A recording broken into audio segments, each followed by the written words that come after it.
Hey guys, it's me, just with another monthly update for April, and obviously being April, it's a special month for me because normally it's my birthday on the 3rd of April, hint hint, hence the t-shirt. And basically this month, as you can see from the t-shirt, I reached a bit of a landmark. I've actually officially joined the Old Farts Club now. But there you go. Yeah, I have to say thank you all very much for your birthday messages throughout the guys in Facebook, all through the modelling community and on YouTube. It meant a great deal, so thank you very much again. And I have to say, guys, I had a fantastic birthday to mark my 50th. And yeah, I was thoroughly spoiled, I have to say. My work colleagues basically went around and rallied up some money and bought me a lovely bottle of Chateau Neuf du Pape and £80 worth of Amazon cards, so you can guess what that's going to go on. And massive signatures in my card. So guys, thank you very much. And also one of my work colleagues, after 2 years, actually has moved on this week. That's Brittany Abbey Nader. I hope I've got that right, Britt. She's a very, very close friend of mine, or she's become a very close friend of mine, and you know, we all encouraged you to move forward because we know what your goal is, and I'm sure you're going to get there, hun. And you've obviously got a wealth of experience from having worked with us, so good luck to you. And as I said, keep in touch, my lovely, and I'll send you a big kiss and a big hug. All right, and I hope to see you again soon. Anyway, moving on from that, getting back to my birthday. As I say, I had a fantastic birthday, guys. I'll run through what I got in just a moment, but before I do that, there's something more of a serious note. Steve Hutton, as you know, is the guy who runs Scale Model Kit Review, and I watched Gil's video earlier from Red Dragon Models and the Starring Syndicate. If anybody's not seen it, basically he's notified us that Steve's channel was hacked by somebody in Vietnam. Now, this joker has basically stolen all of Steve's work and is making money out of it. So if you are subscribed to Scale Model Kit Review, what Gil has requested, and I'm going to reiterate this, if you just unsubscribe from that channel, because there could be a danger that this guy could do it to your channel as well. So if you unsubscribe and then just basically notify Google that the channel's been hacked, hopefully they'll get their butts in gear and get this sorted out, because as you well know, Google tend to take their own sweet time in things. So if we all root together, do that for Steve, that would be great. And if you want to see any of his work, he's actually got a Facebook page, which is Steve's Scale Model Kit Review. That's Steve's Scale Model Kit Review. So Steve, I hope you get your issues sorted out soon, bud. And as I say, we're all offering our support to you, and hopefully this character will disappear as quickly as he came on the scene. Okay, anyway, as regards what's been going on in the community, well, I have been following a few people. If I don't mention you, you'll have to forget me, because obviously I've been pretty busy and I've just basically made a point of getting this monthly update together at the last minute. I've just recently been watching Mike's tutorials on how to do dioramas, because I know he's doing a massive diorama depicting the scene in Bastogne with a Sherman convoy from kits that he's previously made, and he's just basically doing a step-by-step tutorials. I think the two videos, one was 41 minutes long, the other was 42. Mike, brilliant work again, bud, and that's going to come in very handy for me specifically, because obviously I've got a few dioramas in my thought process at the moment, which I might possibly do this year. So that is going to come in very handy, bud, so thank you very much. Also, Harry Houdini, he's been doing some awesome builds. He just recently completed a Hetzer, which I have to say looked awesome, Harry. And I think he's presently working on, what was it? Do you know, I've forgotten, so I do apologise. I tell you what, when you get to 50, your memory gets shocking. So please remind me here, Harry, okay? Anyway, love your vids, bud, and keep up the good work. Anyway, and hooroo to you too, bud. Also, Frankie Day is actually doing a Texan at the moment, which I think was the American version of Harvard. It's not a plastic kit, it's actually an RC one he's building up, and it's coming on pretty well, so keep up the good work there, you too, as well, bud. And finally, Paul Bratland, who's been doing some awesome car builds. I have to say that Aventador was superb, Paul. And also your Ford Sierra GT car, awesome, man, absolutely awesome. You inspire us all. In fact, to be honest with you, I've got myself a couple of car kits, which I've got through. I think I did. Hang on, let me have a look. Was it just the one? I think I've only got the one at the moment. Or no, actually, I've got two. One was one of my presents. So, funnily enough, talking of that, there's one guy I must mention, Chris Cortell. He, on Classic Plastic, is actually built Jim Rockford's car, and I have to say, it looks fantastic, Chris. And even if James Garner were still around, I'm sure he would feel very, very honoured. So that's brilliant. And I think he's actually doing a Martian war machine at the moment from the original War of the Worlds film back in the 50s. So that I would look forward to with great interest. Also, Phyllis Barcelonis, I want to mention you, bud. He's just finished a World War One A7 German tank. Fantastic. I watched your video last night, and I have to say that is a one top-rate job, bud. So keep up the very good work that you're doing. Okay. Who else was I going to mention?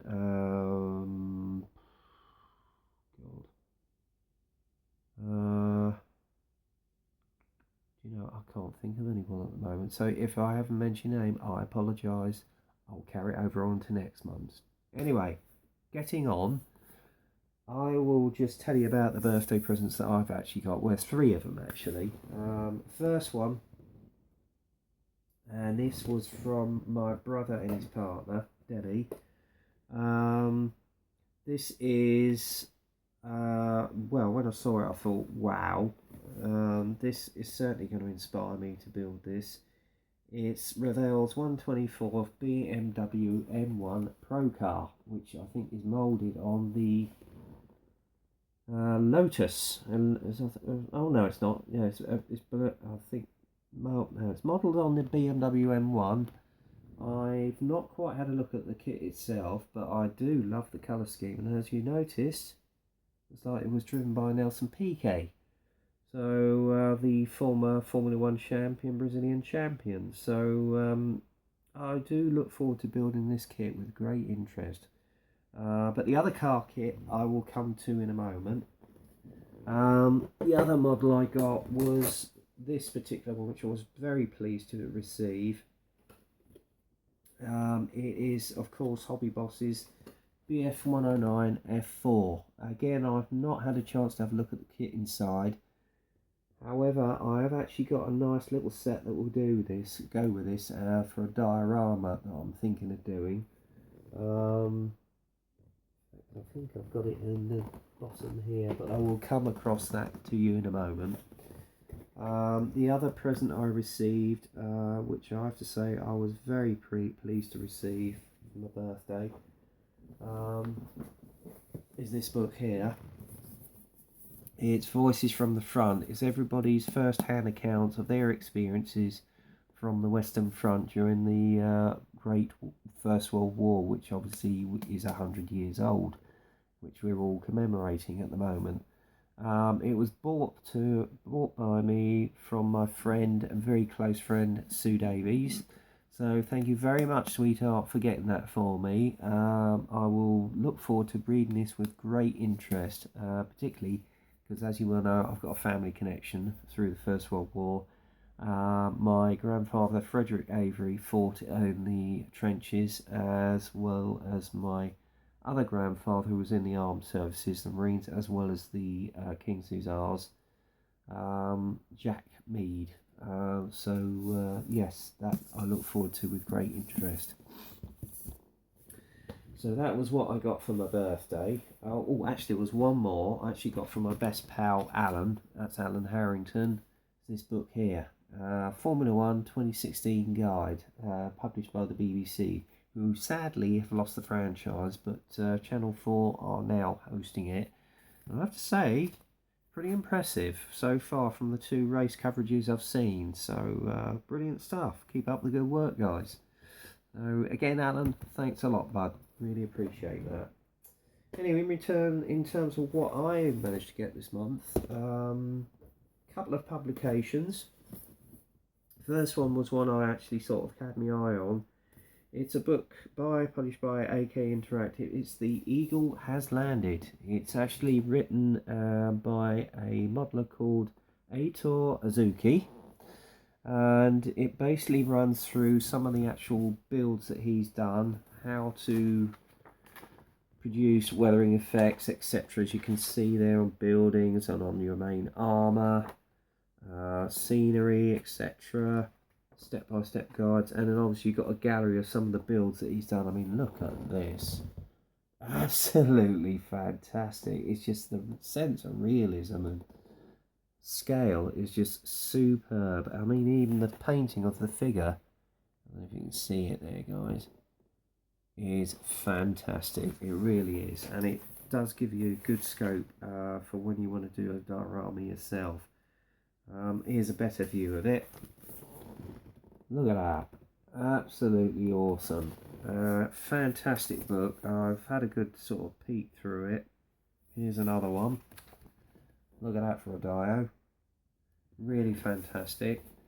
Again, it runs through the step-by-step process of the actual building of the diorama, as well as the kits and the various extra aftermarket things you can get and techniques, not only on the actual subjects but on the diorama, and also the figures there on how to paint them, etc. Here's another one again with the Battle of Britain pilot. There you go. And really concise, and you've even got photo references there which were taken. Okay, if you want to see how they were worn, etc. And I have to say, this is one of the most impressive ones. It's the Heinkel that's crash landed in a Swedish lake. That really looks impressive.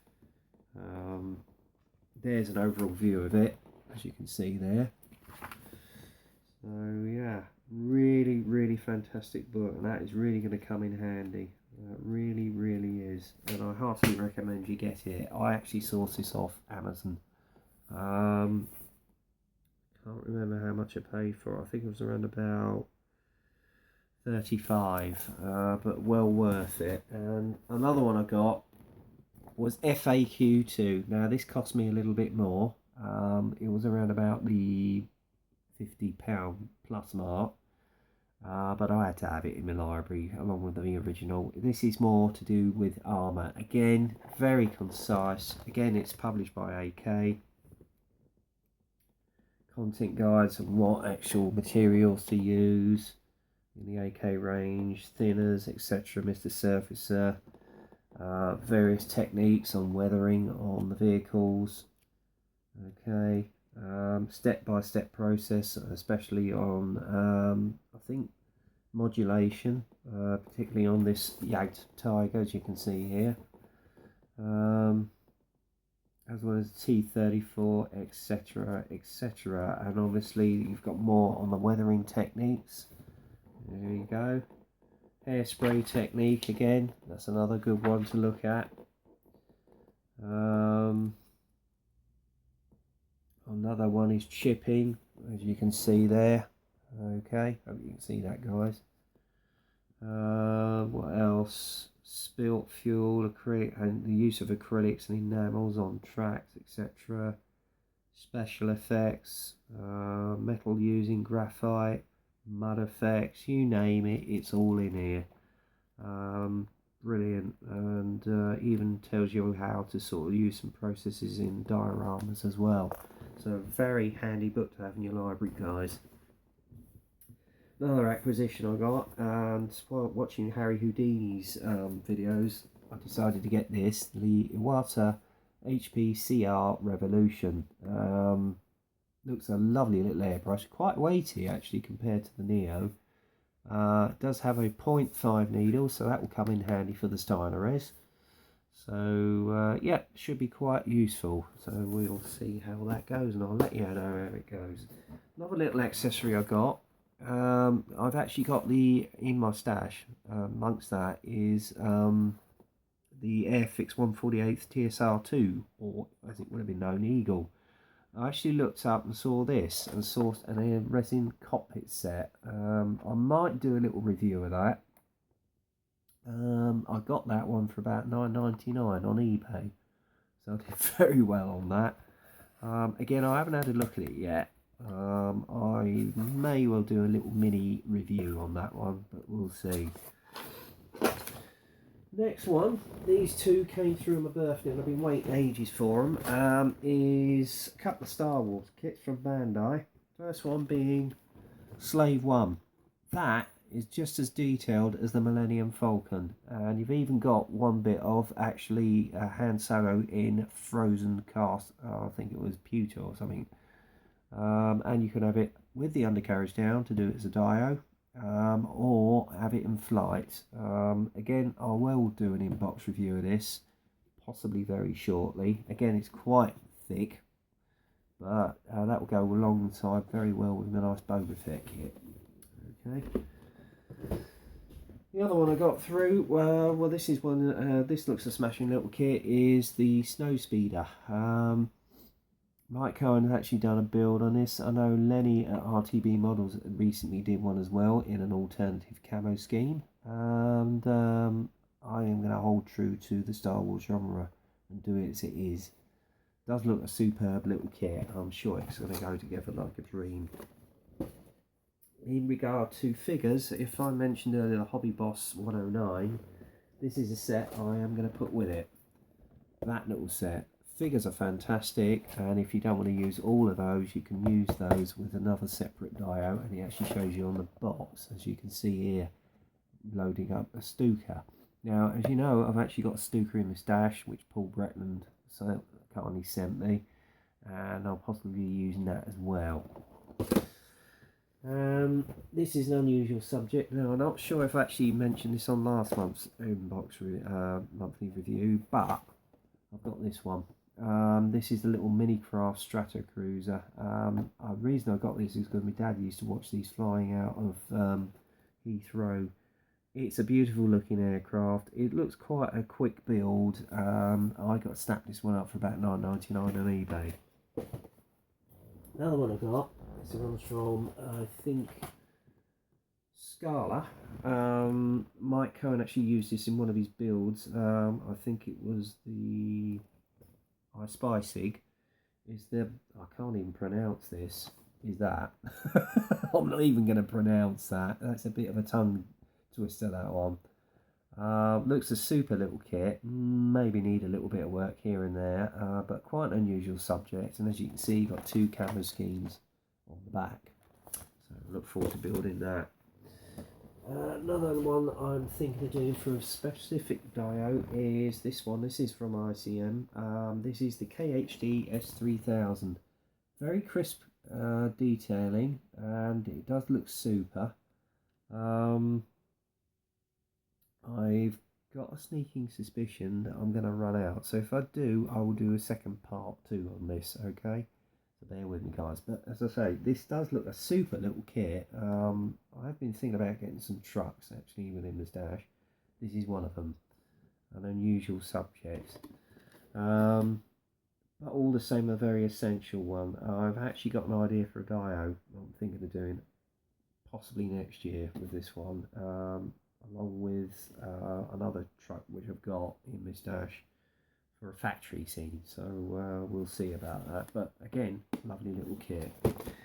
Got a few Tamiya ones also. The first one, I've got a similar product. This one came with a little sort of howitzer gun. This is the M5A1, the standard vehicle. Again, lovely little kit. Looks like it absolutely falls together. And I might actually put it aside with the other one. So we'll see. Next one up, I've got another Kugelwagen. This one I'm going to use with a little vignette for a scene where it's being maintained by the driver itself, because I've got a little maintenance set if you look back at one of my other monthly video sets. So I'm possibly going to be using that for that. And this is a replacement for one I sold, and the reason being is because my uncle Peter, who unfortunately passed away some 8 years ago, he was out in the Middle East serving with the army, and he used to work on these, which was the Gun Quad tractor. But I've not only got the tractor, I've actually got the 25-pounder gun with it as well. So that is going to be a little tribute to him. Okay. Moving on, I've actually got a Panther. Now remember, Sebastian Schuf actually built this kit, and it's one of 2 Gs I've now got in my stash. This is the late version without the skirts and with the ambush colour scheme, and I do like the stance of the figures on it. It's this one here. Does look a lovely kit. Might need a little bit few extras just to boost it up a little bit, but I'm sure it's going to be an enjoyable build. Moving on to the figures, I've got a couple of figure sets. This is again Dragon. This one is the Volkstrom Berlin 1945. I may do that with a late war dio very much later on, either this year or the next year. That will go very well with the stash I've got of figures in there, and believe me, I've got quite a few. And the other one is the Wehrmacht Infantry Barbarossa 1941. I'm possibly going to put this one with my Stug A of Michael Wittmann's, so I may depict a scene there, because as you can see, you've got a Stug in the background there. It does look superb. The figures are fantastic as always, and they're going to be very, very handy. Now this one I actually got because recently we celebrated the 80th anniversary of the first flight of the Spitfire, and Airfix were doing a special deal and I couldn't resist it. It's actually one of their own club limited edition kits. It's the Mark 5B, and I am thinking of doing it in the Night Type Fighter version. I actually saw this one built at the Model Engineering exhibition. It looks a super little kit. Same engineering as the recent release of the Battle of Britain Spitfire. So yeah, I look forward to doing that in that scheme as opposed to the normal camo one. So I'll possibly do that this year. And this is one I'm going to use with the dio for the Fury Sherman, possibly. It's Mini Arts German Village House. Does look fantastic. I've got a few of these sort of house kits. You do have to cut them out, and I've seen a video on it, but when they're built up, they look very, very realistic, and that'll go nicely with the Fury Sherman. This is another sub-variant I've got of Tamiya's Leopard. It's one that I know Mark O'Neill recently built, and it looked a super kit. It's the West German anti-aircraft Flak Panzer Gepard, which is a sub-variant of the Leopard. Very unusual, but all again the same. I thought, I'll get it, and I've got it. It does look super, although I may have to get some extras in just to boost the kit up a little bit. Now, I'm coming to my last few. This is one I've got. Now, I know I've heard bad things about Zvezda, but because of the subject, I thought I'd get it. It's the M3 Scout car. Doesn't look bad. As I say, I've heard bad reports about some of Zvezda's kits. I'm going to keep the jury out on this one until I actually build it, and I might actually do it in this scheme. So we will see. And a few main kits. This is one I've had my eye on a while. It's the Mark A Whippet. Detail on it looks super. Tracks and everything look awesome. and I will probably depict a First World War little diorama for this little puppy. And alongside that, I've also got the French FT17. This is the riveted turret version. Looks a super little kit. Now, I know Mike Cohen's actually built this, I think, last year. It comes with its own little mini diorama as well, so I might well put that on a little picture base, and I look forward to building that. And this is the other car actually I thought of getting. Now, I know Chris Cortell recently did a Bullet build, and I am actually thinking of doing the same thing. It's the Revell 124 68 Dodge Charger. So I'm going to depict this as Steve McQueen's car, which he used in that well-known chase in the film Bullet. If you haven't seen it, you can find the chase on YouTube, I think. Ooh, what one hell of a chase. Another truck I've got in the inventory from ICM is it's a lighter subvariant, the Opel Blitz. It's the Type 2 5-32 1-5. That is possibly going to go with the other truck that I'm thinking of building. Again, the detail on it looks superb and very, very crisp, and the build looks very simple indeed. My last two for this month, one I've done an inbox review, and I'm glad I got it at a very, very good rate.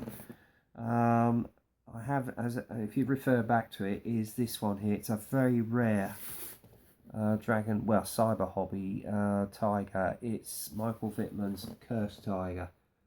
I really can't wait to get my hands on this one, guys. It is a beauty, and it's stacked.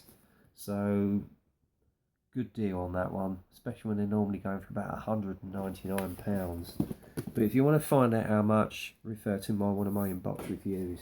And the final one was an interesting subject I saw. Is this one here. It's a sub-variant of a prototype they tried to use with an alternate turret. It's Dragon's Tiger 1 H2.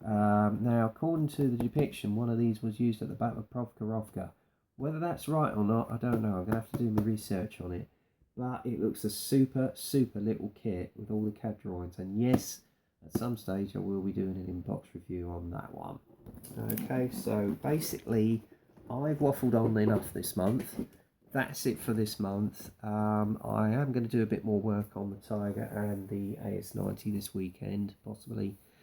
As soon as I can, I'll get a further update done for you. So I hope you enjoyed what I've got for this month. It's possibly going to be a while before I get any more kits in now, because basically I'm running out of space. Anyway, until the next time, get kit crazy, happy modelling, and I'll speak to you soon, guys. Take care.